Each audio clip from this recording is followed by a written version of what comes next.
نبی کے صحابہ کے راستے پہ چل کے دلوں کا سکون ہم نے حاصل کیا ہے، لگا ہے نشہ جب سے جنت کا ہم کو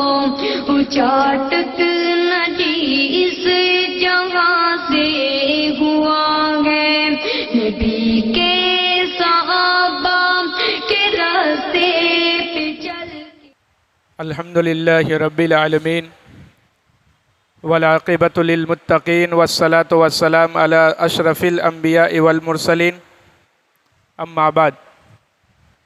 قال اللہ تبارک و تعالی وانذر عشیرتک الاقربین واخفض جناحک لمن اتبعک من المؤمنین، سورہ شعراء آیت نمبر 214 اور 215۔ ناظرین، آج سیرت النبی صلی اللہ علیہ وسلم کا 7واں درس۔ انشاءاللہ آج کے اس درس میں ہم نبی کریم صلی اللہ علیہ وسلم کے دعوتی سرگرمیوں کے بارے میں اور اس کا اثر مکہ والوں پر اور اس دعوت کے سر انجام دینے کے عوض میں نبی صلی اللہ علیہ وسلم اور صحابہ اکرام پر کیا رد عمل ہوا، اس کا تذکرہ انشاءاللہ آج کے درس میں ہم سماعت فرمائیں گے۔ گزشتہ کل کے درس میں ہم نے نبی کریم صلی اللہ علیہ وسلم کے بعثت اور آپ کے اوپر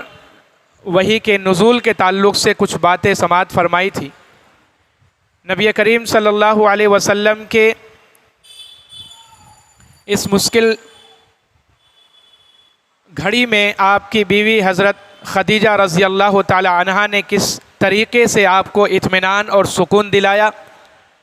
اور ایک اچھی نیک اور صالح بیوی ہونے کا ثبوت پیش کیا، دور اندیشی کا ثبوت پیش کیا، جناب محمد الرسول اللہ صلی اللہ علیہ وسلم کے دل و دماغ کو اطمینان اور سکون پہنچا کر کے۔ آپ صلی اللہ علیہ وسلم کو اللہ تبارک و تعالیٰ نے علانیہ طور پر دعوت و تبلیغ کا حکم جب دیا تو آپ صلی اللہ علیہ وسلم نے بنو عبد المطلب کے سامنے اللہ رب العالمین کے کلمے کو پیش کیا، مخالفتیں بھی ہوئی، اعتراضات بھی ہوئے، اور ساتھ ہی ساتھ جناب محمد الرسول اللہ صلی اللہ علیہ وسلم کی دعوت پر کچھ لوگوں نے لبیک بھی کہا۔ اس میں سب سے پہلا جو نام ہے سر فہرست وہ آپ کی شریک حیات حضرت خدیجہ بنت خویلد رضی اللہ تعالی عنہا کا نام ہے، جنہوں نے سب سے پہلے جناب محمد الرسول اللہ صلی اللہ علیہ وسلم کی دعوت پر لبیک کہا اور اپنے باپ دادا کے دین کو چھوڑ کر کے جناب محمد الرسول اللہ صلی اللہ علیہ وسلم کے دین کو قبول کر لیا اور نبی صلی اللہ علیہ وسلم کی دعوت کو قبول کر لیا۔ اس کے بعد پھر جیسا کہ ہمیں معلوم ہے، عام سی بات ہے اور سارے لوگ تقریباً جانتے ہیں کہ مردوں میں سب سے پہلے ابو بکر صدیق رضی اللہ تعالیٰ عنہ نے اسلام قبول کیا، بچوں میں علی رضی اللہ تعالیٰ عنہ نے اسلام قبول کیا، عورتوں میں حضرت خدیجہ رضی اللہ تعالیٰ عنہا نے اسلام قبول کیا، اور غلاموں میں سب سے پہلے زید بن حارثہ رضی اللہ تعالیٰ عنہ نے اسلام کو قبول کیا ہے۔ یہ سارے لوگوں کو معلوم۔ آپ صلی اللہ علیہ وسلم کی جو 4 صاحبزادیاں تھیں، آپ کی بیٹیاں تھیں، زینب، رقیہ، ام کلثوم اور فاطمہ رضی اللہ علیہن اجمعین، یہ ساری کی ساری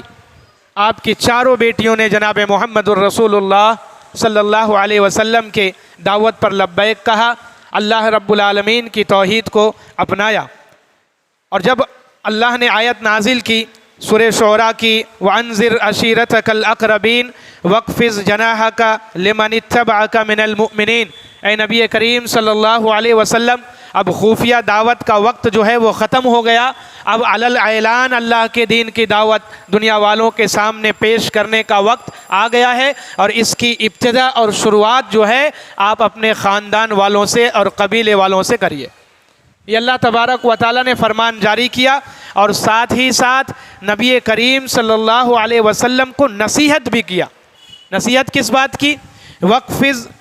جَنَاحَكَ لِمَنِ اتَّبَعَكَ مِنَ الْمُؤْمِنِينَ. جو آپ کی دعوت پر لبیک کہیں گے، جو آپ کی دعوت کو ایکسیپٹ کریں گے اور قبول کر لیں گے، آپ اپنا نرم گوشہ ان کے لیے کیا کر دیجئے؟ آگے بڑھا دیجئے. وَاخْفِضْ جَنَاحَكَ لِمَنِ اتَّبَعَكَ مِنَ الْمُؤْمِنِينَ. جو اللہ کے کلمے کو اقرار کر لے، جو آپ کی نبوت اور رسالت کی گواہی دے لے، تو آپ ان کے لیے نرم گوشہ رکھے، ہمیشہ ان کے ساتھ مہربانی اور شفقت کا معاملہ کرے، اور ان کے ساتھ نرمی اور شفقت کے معاملات ہمیشہ برقرار رکھے. یہ اللہ تبارک و تعالیٰ کی طرف سے جناب محمد الرسول اللہ صلی اللہ علیہ وسلم کو نصیحت کی جاتی. نبی کریم صلی اللہ علیہ وسلم کے پورے دعوتی سرگرمیوں کو جب سامنے رکھا جاتا ہے تو نبی کریم صلی اللہ علیہ وسلم نے 5 اسلوب دعوت و تبلیغ کا اختیار کیا تھا. یہ آپ کے پورے دعوتی مشن سے 5 دعوتی اصول اور اسالیب جو ہیں وہ نکل کر کے ہمارے سامنے آتے ہیں. وہ 5 دعوت و تبلیغ کے اسلوب کیا ہے؟ آپ صلی اللہ علیہ وسلم نے کن کن لوگوں کو دعوت و تبلیغ کیا؟ پہلی دعوت آپ نے اپنے قریبی رشتہ داروں اور خاص دوستوں کو دیا. دوسری، قوم اور شہر کے لوگوں کو دعوت دیا. تیسری مرتبہ ان قبیلوں کو دعوت دیا جو مکہ کے اطراف میں بسنے والے اور رہنے والے تھے. یہ دعوت کس طریقے سے اسٹیج بائی اسٹیج اور تدریج بتدریج کہاں کہاں پہنچایا جائے، ہمارے دعوت و تبلیغ کا دائرہ اور ریسٹرکشنز جو ہے وہ کتنے دور تک پھیلے، یا کیسے پہلے ہم دعوت و تبلیغ کی ابتدا اور کہاں سے شروعات کریں، یہ جناب محمد الرسول اللہ صلی اللہ علیہ وسلم کے دعوتی کام سے ہمیں معلوم ہوتا ہے. اور اسی کو 5 حصوں میں تقسیم کیا گیا ہے یا 5 حصوں میں منقسم کیا گیا ہے. چوتھا، پھر عرب کے تمام قبیلوں اور گروہوں کو دعوت دیا گیا. اور پھر آخر میں نبی صلی اللہ علیہ وسلم نے دنیا کے تمام قوموں اور جماعتوں کے سامنے دعوت و تبلیغ پیش کیا، دین کی دعوت پیش کیا. تقریباً 6 ہجری میں 6 سے 7 ہجری تک جناب محمد الرسول اللہ صلی اللہ علیہ وسلم کی جب تاریخ پڑھیں گے، سیرت پڑھیں گے تو معلوم ہوگا نبی صلی اللہ علیہ وسلم نے الگ الگ ممالک میں، جیسے ایران کے بادشاہ کو، قیصر روم کو، اور اسی طریقے سے نجاشی بادشاہ کو، اور دنیا کے دوسرے ممالک میں جو اس وقت موجود تھے، امام کائنات صلی اللہ علیہ وسلم نے خطوط لکھ کر کے اللہ کے دین کی دعوت دی اور اپنی نبوت اور رسالت کی دعوت دیا اور لوگوں کو اسلام کی طرف مائل کرنے کی کوشش کیا. جب اللہ کے نبی صلی اللہ علیہ وسلم نے علی الاعلان کوہ صفا پہ چڑھ کر کے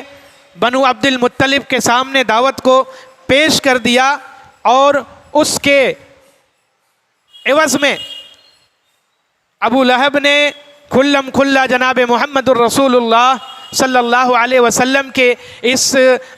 دعوت کو جھٹلایا، اس کا انکار کیا، اس کی مخالفت کی، تو آپ کے چچا ابو طالب یہ سامنے آئے. وہ کھڑے ہوئے اور آپ صلی اللہ علیہ وسلم کی حمایت میں پورے قبیلے والوں کے طرف سے انہوں نے جناب محمد الرسول اللہ صلی اللہ علیہ وسلم کے لیے حمایتی کلمات کہیں اور فرمایا: ما احب الینا معاونتک ومرافدتک واقبلنا لنصیحتک واشد تصدیقنا لحدیثک وہؤلاء بنو ابیک مجتمعون. یہ لمبی گفتگو ہے جو ابو طالب نے جناب محمد الرسول اللہ صلی اللہ علیہ وسلم کی حمایت میں. مخالفت کس نے کیا؟ ابو لہب نے کیا. اور حمایت میں آپ کے چچا ابو طالب کھڑے ہوئے جو کہ اپنے قبیلے کے سردار تھے. انہوں نے قبیلے کے سارے لوگوں کی طرف سے نبی کریم صلی اللہ علیہ وسلم کو اطمینان اور سکون دلایا اور ان سے مخاطب ہو کر کے یعنی نبی صلی اللہ علیہ وسلم سے فرمایا کہ اے محمد صلی اللہ علیہ وسلم، ہمارے نزدیک آپ سے تعاون لینا اور آپ کی مدد کرنا ہمیں کتنا پسندیدہ ہے اور ہم اسے کتنا پسند کرتے ہیں آپ اندازہ بھی نہیں لگا سکتے ہیں. ہم آپ کی نصیحت کس قدر زیادہ قبول کرنے والے ہیں یہ آپ جانتے ہیں، اور آپ کی بات کی کس قدر بڑھ چڑھ کے تصدیق کرنے والے ہیں آپ اس سے بھی بخوبی واقف ہیں. یہ سارے کے سارے لوگ آپ کے خاندان والے ہیں جو آپ کے سامنے جمع ہیں. ادھر ابو لہب نے آپ کی مخالفت کی، آپ کے دعوت کی مخالفت کی، آپ کے رسالت اور نبوت کی مخالفت کی، اور دوسری طرف ابو طالب جو آپ کے چچا، انہوں نے آپ کی حمایت میں جملے کہیں اور سرداران قریش سے گزارش کیا کہ نبی کریم صلی اللہ علیہ وسلم کی معاونت کے لیے تیار ہو، ان کی مدد کے لیے تیار ہو. لیکن اس کے باوجود بھی ابو لہب مخالفت پر مخالفت کرتا گیا اور شے پا کر کے قریش کے دوسرے لوگوں نے بھی مخالفت کرنی شروع کر دیا. جب مخالفت وہاں زیادہ ہو گئی تو آپ کے چچا ابو طالب نے آگے بڑھ کر کے فرمایا اور لوگوں سے کہا کہ واللہ لا نمنعنہ ما بقینا، قسم اللہ کی اے محمد صلی اللہ علیہ وسلم سارے لوگ آپ کی مخالفت کرتے رہیں جب تک میں باقی رہوں گا، جب تک میں زندہ رہوں گا، اور آپ کے قبیلے والے زندہ رہیں گے آپ کی حفاظت اور آپ کی دفاع میں ہمیشہ آگے رہیں گے اور کھڑے رہیں گے. یہ آپ کے چچا ابو طالب نے اپنے اور قریش کے آپ کے تمام قبیلوں کی طرف سے یہ قسم کھا کر کے جناب محمد الرسول اللہ صلی اللہ علیہ وسلم کو اطمینان اور سکون دلایا. قبیلے اور خاندان والوں کو دعوت دینے کے بعد اللہ تبارک و تعالیٰ نے حکم جاری کیا کہ اب عام دعوت آپ پیش کیجئے. اب صرف قبیلے والوں تک محدود نہیں رہنا ہے، مکہ سے باہر نکلیے، دوسرے مکہ کے اطراف میں جائیے اور دوسری جگہوں پر اللہ کی دعوت کو عام کیجئے. اللہ رب العالمین ارشاد فرماتا ہے سورہ حجر آیت نمبر 94 میں فَاسْدَعْ بِمَا تُؤْمَرْ وَأَعْرِضْ عَنِ الْمُشْرِكِينَ. مخالفت بڑھنے لگی، مکہ کے مشرکین آپ کی مخالفت میں پوری تگ و دو کرنے لگے، آپ کی مخالفت میں لوگوں کو اکسانے لگے، اور جیسے جیسے مکہ والے آپ کی مخالفت کرتے تھے آپ کی دعوت پر لوگ آگے بڑھ چڑھ کر کے لبیک کہنے لگے. باپ بیٹے میں جھگڑا ہونے لگا، ماں بیٹے میں اختلاف پیدا ہو گیا، بھائی بھائی کے درمیان اختلاف پیدا ہو گیا، قبیلے اور خاندان کے درمیان کنٹروورسیز شروع اور کانفلکٹ شروع ہو گیا. کیوں؟ ایک آدمی توحید کا ماننے والا بن گیا، ایک آدمی اللہ کی عبادت کرنے والا بن گیا، اور دوسری طرف وہ اللہ رب العالمین کو چھوڑ کر کے 360 بتوں کے سامنے اپنی پیشانی کو جھکانے والے. اس لیے اختلاف اب شروع ہونے لگا، نمایاں ہونے لگا مکہ کے اندر واضح طور پر. اور اس دعوت کے دائرے کو اور بڑھانے کے لیے اللہ تبارک و تعالیٰ نے حکم صادر فرما دیا. صحابہ اکرام دین اللہ کے نبی صلی اللہ علیہ وسلم سے سیکھ کر کے اپنے اپنے علاقے میں جا کر کے دعوت کو عام کرنے لگے، لوگ اللہ کے دین میں داخل ہونے لگے. قریش کے لوگوں نے جب یہ دیکھا کہ جناب محمد الرسول اللہ صلی اللہ علیہ وسلم کی دعوت روز بروز بڑھتی جا رہی ہے، مسلمانوں کی تعداد بڑھتی جا رہی ہے، اللہ کا نام لینے والے، اللہ کی عبادت کرنے والے روز بروز بڑھتے چلے جا رہے ہیں، تو انہوں نے آپ کے چچا کے سامنے کچھ باتیں پیش کی، پرپوزل رکھا اپنی طرف سے کہ دیکھیے اپنے بھتیجے کو جا کر کے سمجھائیے. اس کی وجہ سے خاندان والوں میں جھگڑے ہونے لگے، باپ بیٹے میں دشمنی ہو گئی، ماں بیٹی میں دشمنی پیدا ہو گئی، شوہر اور بیوی کے درمیان اختلاف ہونے لگا ہے، خاندان بٹوارے میں ہو گیا ہے، بٹ رہے ہیں لوگ. آپ اپنے بھتیجے کو سمجھائیے اس کو کیا چاہیے. جس دین کی دعوت اور تبلیغ میں وہ ہمہ تن پورے دل و جان سے لگا ہوا ہے، آپ اس کو منع کیجئے اور روکیے، اور اس کے بدلے میں اسے جو چاہیے، اگر محمد کو مال و دولت چاہیے تو ہم اس کے قدموں میں مال و دولت کے انبار لگا دیں گے. اگر نبی صلی اللہ علیہ وسلم چاہتے ہیں کہ مکہ کے کسی حسین و جمیل لڑکی سے ان کا نکاح کر دیا جائے تو ہم لوگ ان کے لیے عورتوں کی ایک سے ایک خوبصورت لڑکیوں کی لائن قطار لگا دیتے ہیں، جس سے چاہے وہ نکاح کر لے۔ اگر وہ چاہتے ہیں مکہ کی سرداری، ہم سب مل کر کے محمد بن عبداللہ کو اپنا سردار تسلیم کر لیتے ہیں، اپنا رہنما بنا لیتے ہیں، اپنا قائد بنا لیتے ہیں،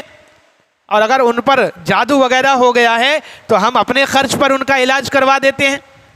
یہ پرپوزل مشرکین مکہ، سرداران مکہ کے طرف سے آیا، اور کسے بنا کر کے بھیجا گیا؟ فیصل یا میڈیٹر، آپ کے چچا ابو طالب کو کہا کہ آپ اپنے بھتیجے کو جا کر کے سمجھائیے۔ جناب محمد الرسول اللہ صلی اللہ علیہ وسلم کے پاس آپ کے چچا قریش کے لوگوں کا پرپوزل لے کر کے جاتے ہیں اور بتاتے ہیں کہ ان لوگوں نے ایسا ایسا پرپوزل دیا ہے اور ایسی ایسی بات کہی ہے، دولت چاہیے دولت دیں گے، لڑکیوں سے شادی کرنا، نکاح کے لیے ایک سے ایک خوبصورت لڑکیوں کی قطاریں لگا دیں گے، سرداری چاہیے مل کر کے اپنا سردار بنا لیں گے، اگر آپ کے اوپر جادو اور آسیب ہے تو وہ اپنے خرچے پر آپ کا علاج کروا دیں گے۔ تو جناب محمد الرسول اللہ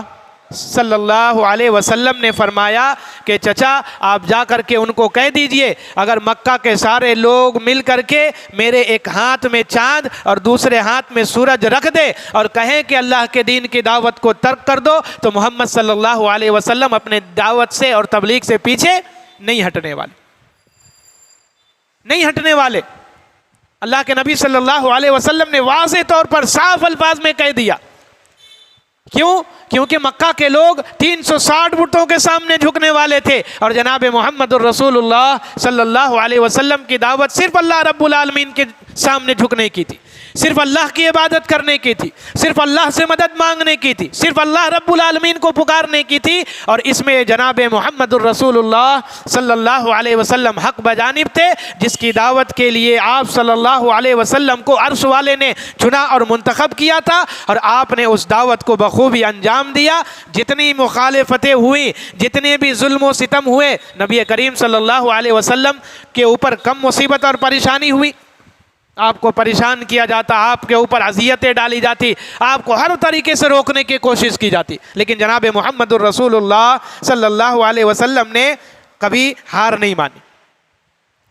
اور اس دعوت کے عوض میں رد عمل کیسا تھا؟ کافرین اور مشرکین کا جواب کیا رہتا تھا اس کو نہ ماننے کا؟ اللہ رب العالمین قرآن حکیم کے اندر فرماتا ہے جب نبی کریم صلی اللہ علیہ وسلم ان کے سامنے ایک اللہ کی دعوت اور توحید کی دعوت کو پیش کرتے تو وہ لوگ ایک ساتھ کہتے قالوا بل وجدنا آباءنا كذلك يفعلون، سورہ شعراء آیت نمبر 74۔ وہ سارے کے سارے لوگ جواب میں یہی کہتے کہ ہم نے اپنے باپ دادا کو ہمیشہ ایسے ہی کرتے ہوا پایا ہے، ہمارے باپ دادا ہمیشہ ایسی بتوں کے سامنے سجدہ کرنے والے، ان کی عبادت کرنے والے، ان کے سامنے نظر و نیاز پیش کرنے والے، ان کے سامنے قربانی کرنے والے اور انہی کی عبادتوں میں لگے رہنے والے تھے۔ وہ جناب محمد رسول اللہ صلی اللہ علیہ وسلم کے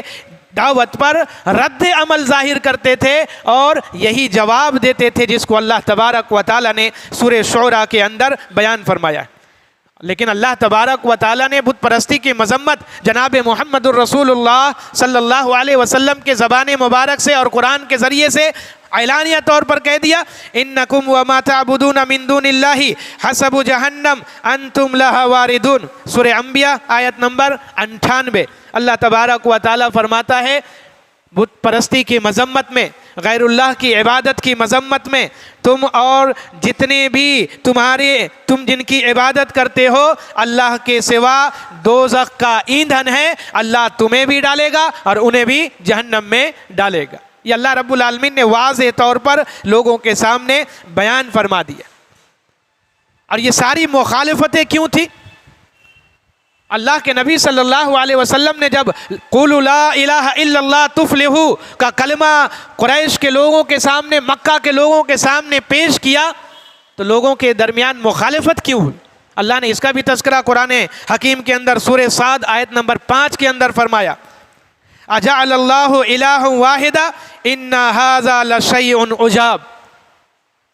کہ ہم تو 360 اور اس سے بھی زیادہ بتوں کی عبادت کرنے والے تھے اور تم سارے معبودوں کو ختم کر کے ایک اللہ کی عبادت کرنے کا حکم دے رہے ہو اے محمد صلی اللہ علیہ وسلم؟ ہمیں اتنے معبودوں کی عبادت سے ہٹا کر کے ایک اللہ کے سامنے لانے کی کوشش کر رہے ہو؟ ھذا شیء عجاب، مکہ والوں کے لیے یہ بات بہت تعجب خیز تھی کہ ایک اللہ ہو بھی سکتا ہے؟ سارے کائنات کا چلانے والا صرف ایک ہی مالک، پورے کائنات کو روزی دینے والا صرف ایک عرش والا، پورے کائنات کا نظام اور سسٹم چلانے والا صرف ایک ذات۔ تعجب ان کے لیے تھا۔ اللہ تبارک و تعالیٰ نے کہا یہ سب سے بڑی وجہ تھی جناب محمد الرسول اللہ صلی اللہ علیہ وسلم کی دعوت کی مخالفت کرنے کی وجہ سے۔ یہ جناب محمد الرسول اللہ صلی اللہ علیہ وسلم کی مخالفت کرتے تھے اسی وجہ سے کہ انہوں نے سارے معبودوں کو ختم کر کے ایک معبود کی عبادت کی طرف ان کو لگا دیا اور ایک معبود کی طرف بلانے لگے جناب محمد الرسول اللہ صلی اللہ علیہ وسلم۔ جہاں مکہ والوں نے بہت سارے اعتراضات کیے جناب محمد الرسول اللہ صلی اللہ علیہ وسلم کے نبوت اور رسالت کے اوپر، وہاں ایک نمایاں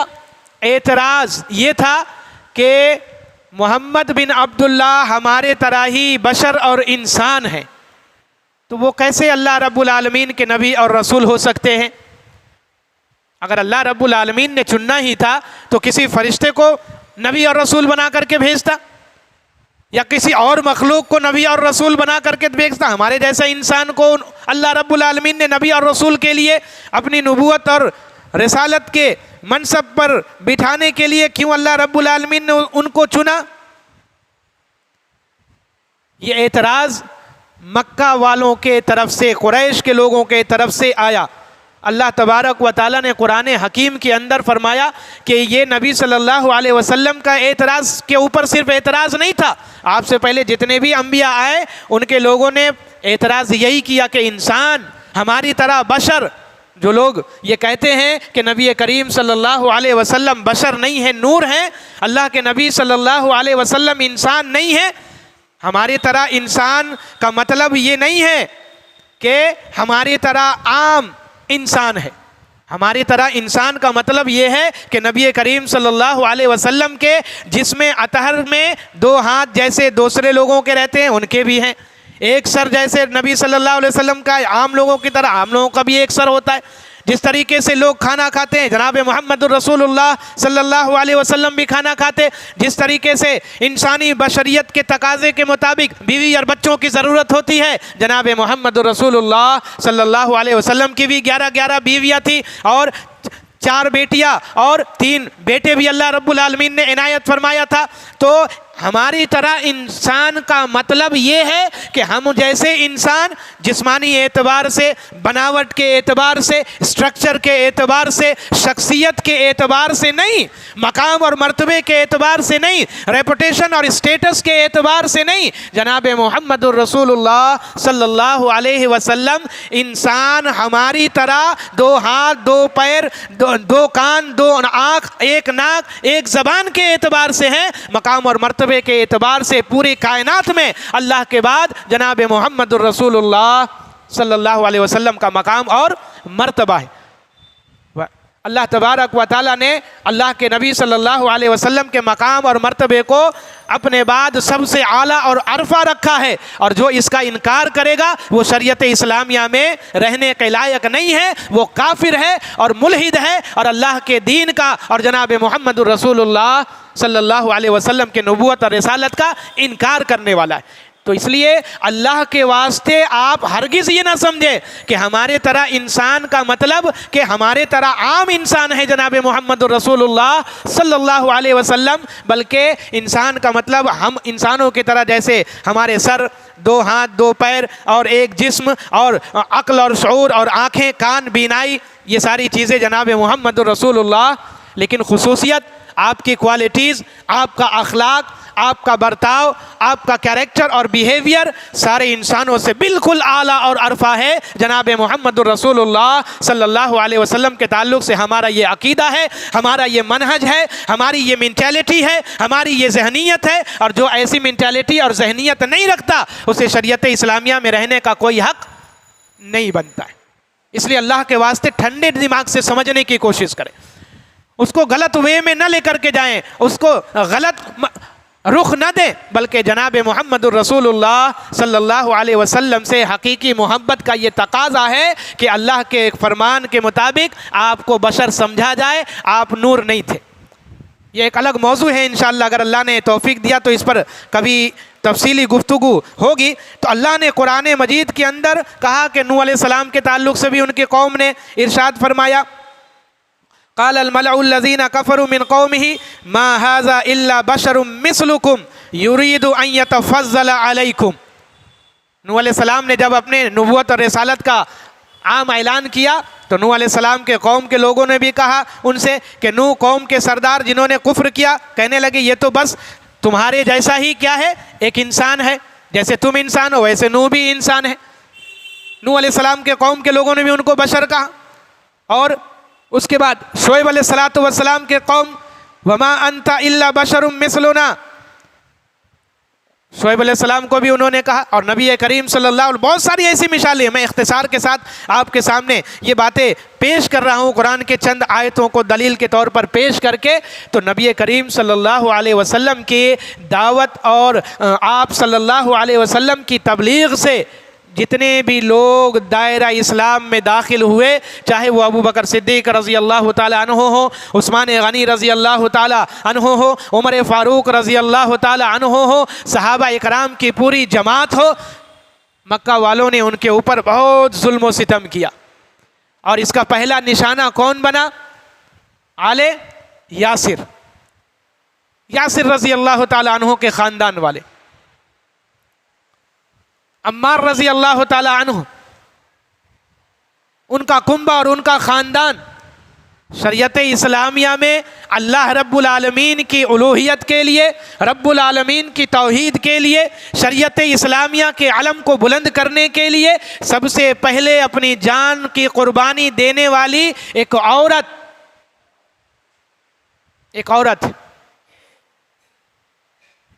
جنہوں نے اللہ رب العالمین کے دین کے لیے اپنے جان کی قربانی پیش کر دیا۔ سارے لوگ ان کا نام جانتے ہیں، کون کیا نام ہے، سارے لوگوں کو معلوم۔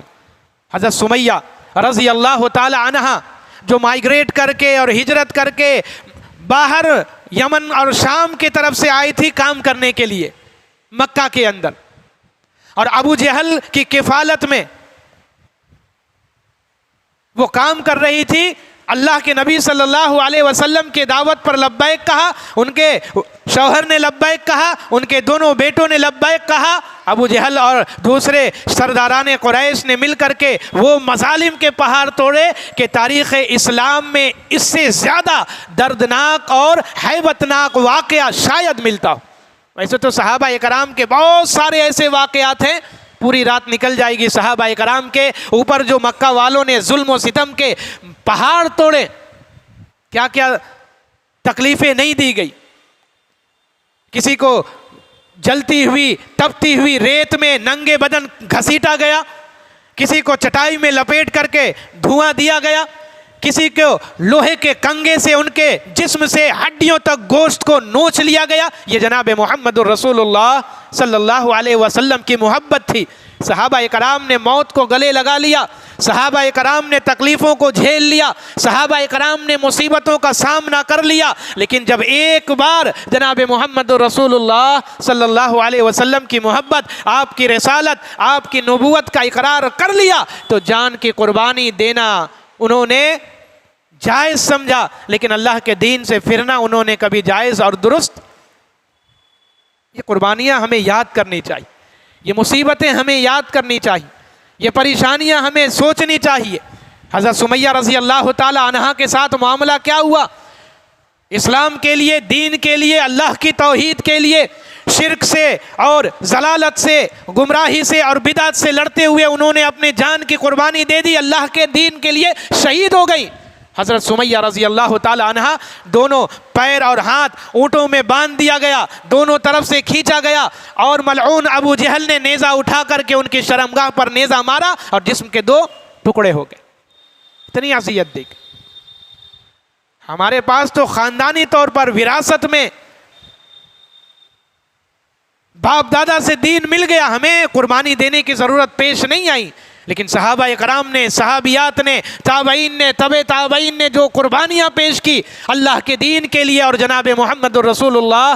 صلی اللہ علیہ وسلم کی شریعت کے لیے، آپ کی محبت کے لیے، آپ کی سنت کے لیے، وہ ہم کبھی یاد بھی کر لیں، اس کے بارے میں سوچ بھی لیں، وہ جذبہ اپنے دلوں میں بھی پیدا کریں کہ ہم شریعت اسلامیہ کی ترویج اور تبلیغ کے لیے ہر طرح کی قربانی دینے کے لیے تیار۔ آج تو ہم مسلمان ہونے کے باوجود بھی اللہ تبارک و تعالیٰ کے لیے نماز پڑھنے کا وقت ہمارے پاس پنجگانا نہیں ہوتا۔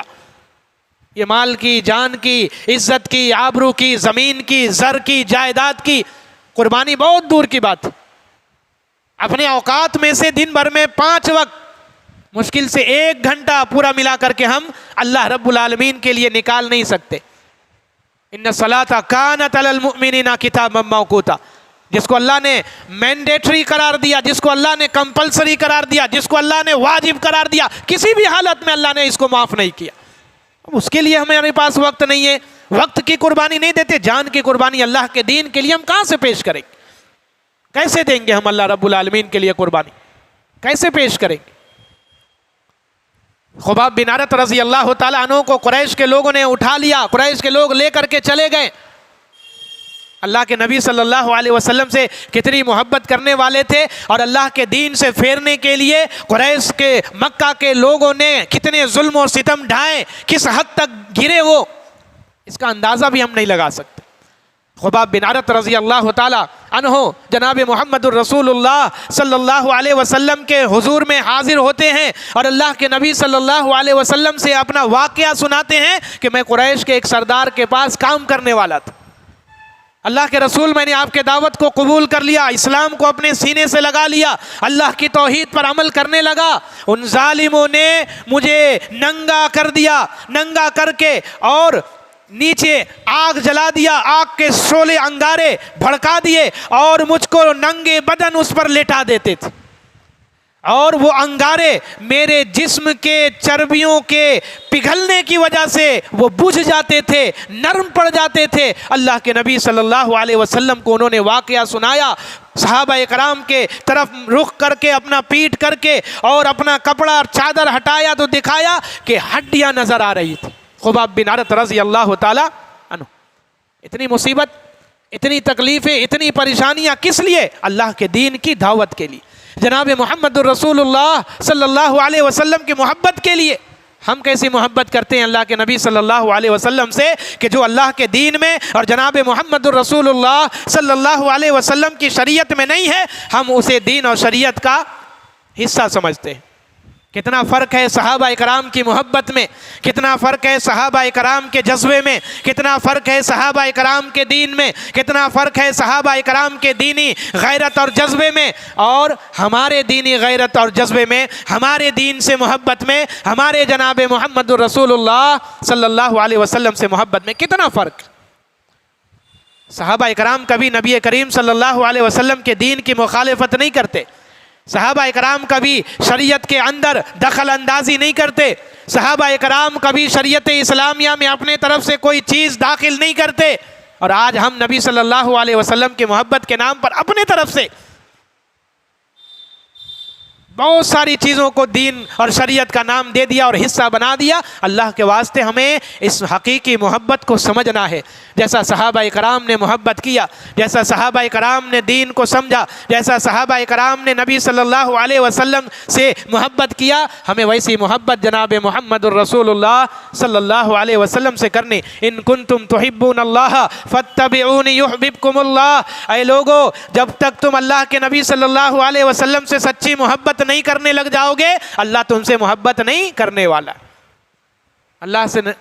محبت چاہتے ہیں تو جناب محمد رسول اللہ صلی اللہ علیہ وسلم سے سچی محبت کرے، اللہ کے دین کو سمجھنے کی کوشش کریں، شریعت کو سمجھنے کی کوشش کریں، اور نبی کریم صلی اللہ علیہ وسلم کے سیرت کو پڑھنے کی کوشش کریں، صحابہ کرام کی قربانیوں کو یاد کریں، تابعین اور تابعین کی قربانیوں کو یاد کرنے کی کوشش کریں، تب ہم دین اور شریعت پر عمل کرنے والے بنیں گے اور حقیقت میں جناب محمد رسول اللہ صلی اللہ علیہ وسلم سے سچی محبت محبت کرنے والے بنیں گے۔ اللہ ہمیں نیک اعمال کی توفیق عنایت فرما، ہمارے دلوں میں بھی اللہ رب العالمین دین اور شریعت کے لیے قربانی کا جذبہ پیدا کر دے۔ الہ العالمین صحابہ کرام کی طرح شریعت اسلامیہ کو سمجھنے والا، اس پر عمل کرنے والا بنا دے۔ صحابہ کرام کی طرح امام کائنات صلی اللہ علیہ وسلم سے ہمیں بھی محبت کرنے والا بنا دے، آپ کے سنتوں پر عمل کرنے والا بنا دے، آپ کے دین اور شریعت سے محبت کرنے والا بنا دے۔ آمین وآخر دعوانا ان الحمد للہ رب العالمین۔ السلام علیکم ورحمۃ اللہ وبرکاتہ۔